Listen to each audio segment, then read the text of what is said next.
Hey everybody, Multiclass Gamer here. Welcome back to more Metroid Prime Trilogy. As you can see on the top of the screen, top of Samus's visor, you can actually see that they in fact added the U-Mos. They implemented the U-Mos battery meter there.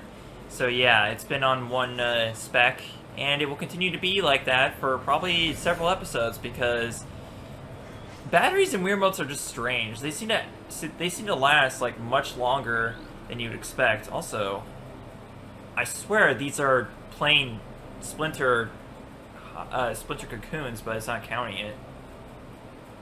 Okay. I guess it's part because they're part of a system also. It's also worth knowing these stasis cocoons right here, or stasis chambers more like. Life signs of hibernating bioforms within the chambers are steady. Chambers are made of a number of exotic metals. It would be quite difficult to breach them with conventional weapons. And we'll find out soon. We really wouldn't want to, actually. We have more of these alien doors too. So obviously, whatever's here is part of some higher intelligence. So probably want to see if they can help us out or something. Of course, as we step into the ring here, yep. Obviously, the Splinters do not like us.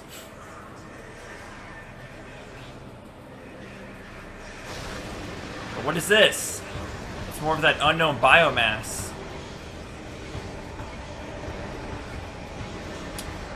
Yep, more dark splinters.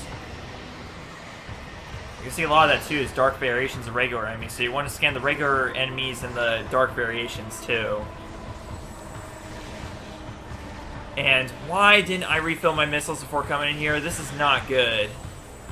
Well, I mean, like, I'll be fine, but still, it's gonna be annoying, like, constantly have to charge my beam in order to get, like, any damage done. So that sucks. Okay, so I should mention that this is actually the beginning of the very first boss fight of the game. It's hardly a boss fight, like, in any sense of the imagination, but it is a boss fight. And you want to scan this creature ASAP. This is the Alpha Splinter. This thing is also very dangerous, I might add, but you're going to want to scan it first things first before you do anything else. And then watch out for its attacks, because this thing is very, very dangerous. It's actually kind of difficult to avoid its attacks. This thing is, like, very intelligent and easy to... Yeah, it's easy to take a lot of damage and die, actually, from this boss, like the very first boss. In fact, actually, I would argue this is one of the more difficult bosses of the game, just because you've only got one energy tank at this time. You know, until this happens. So, this is our first boss of the game, the Dark Alpha Splinter. And after it becomes possessed by the dark biomass, it actually becomes easier to avoid. And it doesn't stay in the center of the, you know, the arena anymore. So, yeah, it actually loses some of its intelligence, I would argue. Because before this thing was the Dark Alpha Splinter, it was a very formidable foe. It could actually challenge the best seasoned players. But yeah, now this thing is nothing to be concerned with. Well, the pea shooter's not really gonna do much. It's gonna be like a... We're gonna be here a few days, folks. But either way, that's the Dark Alpha Splinter. Very simple, very straightforward first boss. Okay, so Metroid Prime 2, you get purple credits for defeating bosses. I'll have to look into the exact specifications on the credits in this game, but I think it's mostly just for defeating bosses here. But what is this? Unknown technology. So when you find unknown technology, best thing to do is touch it. I mean, like, it's shiny after all, so yeah, the best course of action is to touch it. Anything that's shiny. Anything that's shiny is good. We like the shinies. System alert, unknown item acquired. Alien technology is bonded to armor systems. Threat scan complete. No negative impact on suit performance.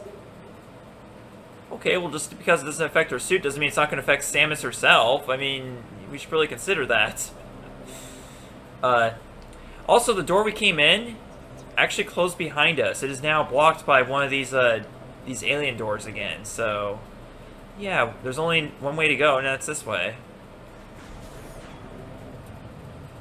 And it leads us to an elevator that takes us up to the top of the Great Temple. So, yeah, hopefully whoever's up here can help us out. Isn't trying to hurt us. I mean, the fact that we were just had that happen back there, can't be so sure about that. What is this?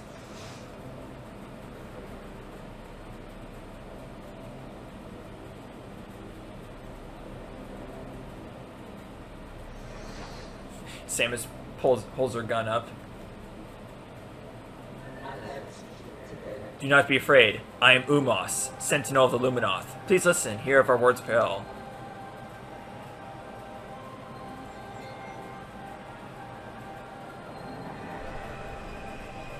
Long ago, a cosmic object fell to our planet, Aether, exploding with great force. A rift was born in time and space, and strange power flowed over the world. So far, it's looking very familiar. Where once there was one Aether, there were now two. One of light and one of shadow, each existing in its own dimension. It was the end of peace on Aether, for the new race was born that day on the Dark World, one filled with hate and terrible power. They are the Ing. These are the creatures we saw in the first episode. The Ing are creatures of shadow and darkness, knowing nothing of peace or mercy. For decades now, we stood against them, yet we now lie on the verge of defeat. When Dark Aether was born, our planetary energy was divided, half for our world and half for theirs. Should one world gain power control this energy, the others will perish. Samus is still holding up her gun. And now she lowers it.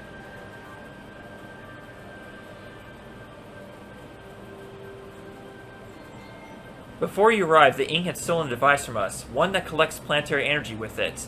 They have weakened our planet to the verge of collapse. But fortune smiled upon us this day, for the energy transfer module is now bonded to you. With it, you can help us restore our world. Your only hope, Samus. Should we fall, the Ing will look to the stars for new planets to ravage and conquer. Your species could be their next victims. Which is interesting because, as far as I know, in this particular universe of Metroid, humans don't really have a home planet, do they? Does Earth still exist in this universe? Did the humans just escape Earth after, you know, that? I don't know. The Ing have taken our energy to 3 temples in Dark Aether. Find these temples, and transfer the energy from them to our own. I have updated your map system with the location of another temple. There is knowledge there that can help you on your way. I have also updated your translator module. You can now access devices and doors coded with violet holograms. Many lands are now open to you. Cool. Prepare well for your journey. The Ing now know you possess the energy transfer module. They will try to recover it at all costs. Return to me once you have restored the energy to a temple. I will aid you as I can. May the light of Aether shine upon you. And our energy is fully replenished. Wait, does he actually update the map? I don't know if he does. No?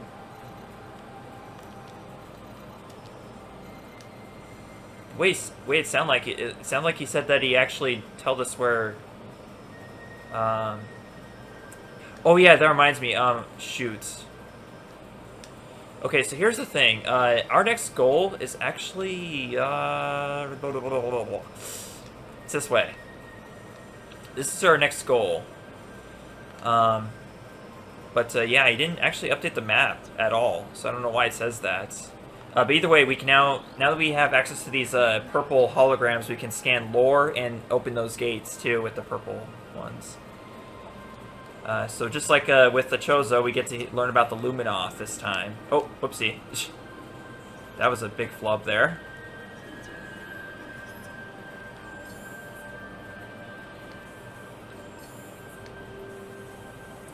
So going to Luminoth lore, this is history and Golden Age origins. It is told that the Luminoth were not born of Aether, but of the stars. In their early days, we roamed the greatness of the void, bathing in the glorious light of 1,000 stars. We met a vast number of enlightened minds. The Enkron, the Yila, and the Choza were among them. Each of them we found had claimed a homeworld and formed a deep bond with it. In times, we decided to do the same. Alright. That's supposedly how they joined Aether. And also, yeah, the maps, the menus are a lot different in this game than Prime 1. They're actually more, you know, kind of like a spider web, or like a web of sorts. It's kind of interesting. It's really cool. I'm glad that Retro Studios decided to change things up for this game. You know, when you're making a sequel, it's important to change things up a bit while also sticking to the roots, obviously, of the original game. Not making it too different, but also, you know, expanding on the world of the first game. And I think that's the best way to handle any sequel. So yeah, like before, obviously we can't go back the way we came, but we can go this way. And you'll find soon that things will look kind of familiar. So this is Pathway to Agon. Beyond the Pathway to Agon sector lies. Alright. So off we go to our first main objective. And these are light flyers. Light generating flyer. Target mechanoid is quite durable. It can fire bursts of energy in combat. Ooh, pretty light. Yeah, they're pretty simple enemies. Just hit them with a charge shot and that's it. Okay, we have like a morph ball puzzle here, but we can't do that quite yet. I wish I could though, because what it leads to, it would be very nice to have right now. In fact, at this point, anything would be nice. We're starting off with the bare basics and nothing here. Okay, so back down the second of the big 3 arms that lead to the Great Temple.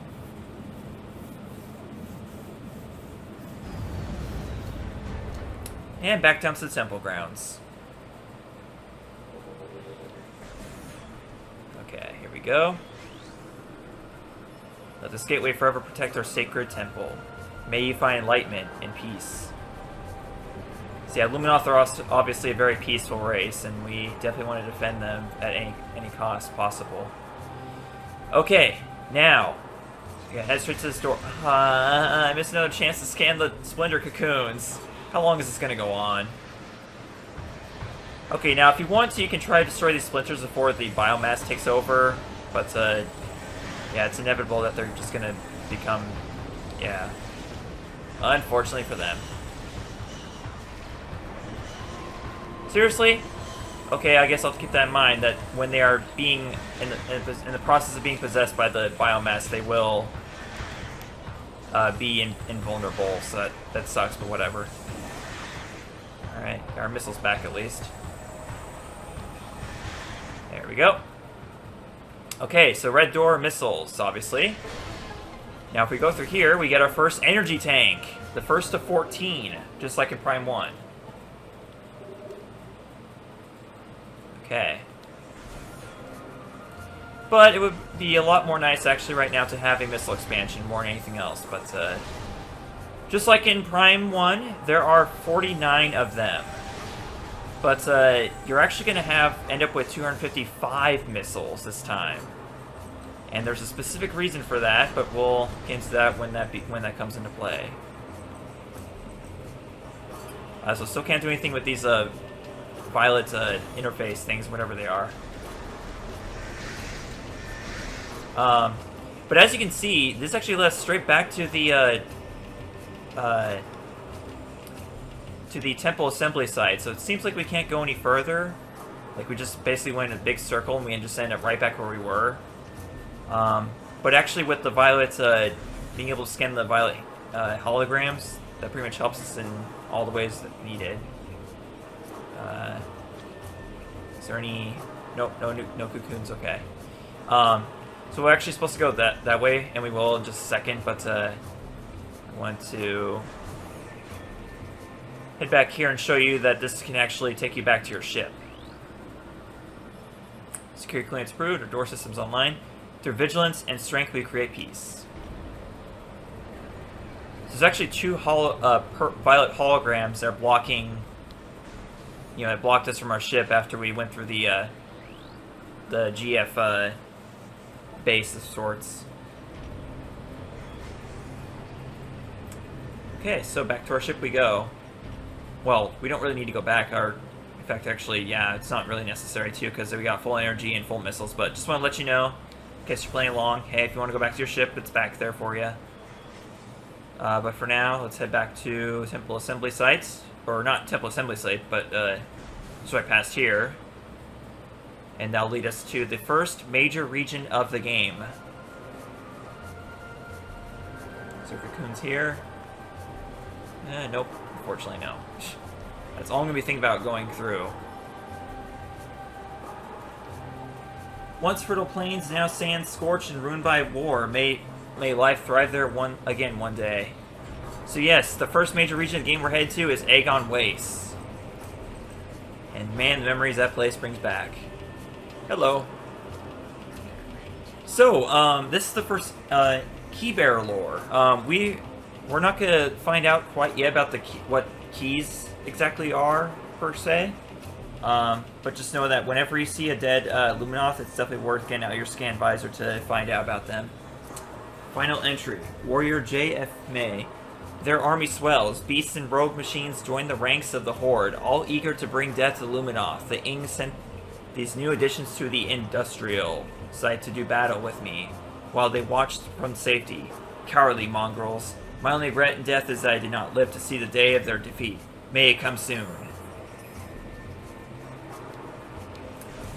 So whenever you come across these key bearers, these key bearer logs, always pay attention to the highlighted stuff in their dialogue, because that is very important for later.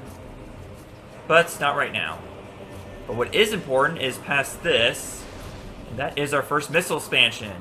And yes, they gave a different model. A much different model from the missile launcher itself, actually. And also, what also really interests me is during the Prime 2 Echoes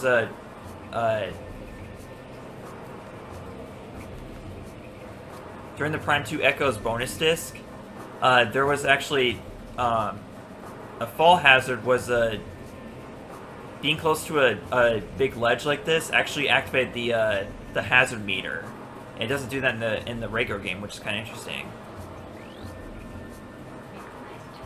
Okay, our heritage. Our search for a home took us through the cosmos. For many a great cycle we roamed, yet a place to call our own eluded us in time. We began to despair, feeling the search was in vain. We considered remaining among the stars until a scout returned with news of a world unlike any other. When we beheld Aether for the first time, so great her beauty was that we forsook the stars forever to live upon her surface. From that day forth, the Luminoth were of Aether, our blessed paradise. Much like how the Chozo decided to make Talon 4 their home. And as we saw from what U-Mos was talking about, Aether was affected in similar and yet different ways by that, mysterious meteor. We've already seen the differences in how Aether was affected versus how Talon 4 was affected. But either way, it's obviously the Great Poison, the same Great Poison that affected Talon 4. And this is an Agon bearer pod. Living storage units of the Luminoth. Hardy desert plant form used to store useful items. Tough epidermis can be destroyed with weapons. Like so. They just carry pickups for you in case you need them, essentially. Okay, we got another new creature here. Lumite. Lumite, photosynthetic flying insectoid. Relatively harmless in shadows, powerful and invisible in the light. So these creatures can be kind of aggressive. There's more to them than what we see right now. It said dark, harmless in the shadows, but that's not really true, honestly. But yeah, this is Agon Waste. It's basically, well, we learned all about Agon Waste, essentially what there is to know before, is that it used to be a thriving place where, Luminoth thrived, but unfortunately that's not the case anymore. It's just it's literal waste. It's a wasteland now.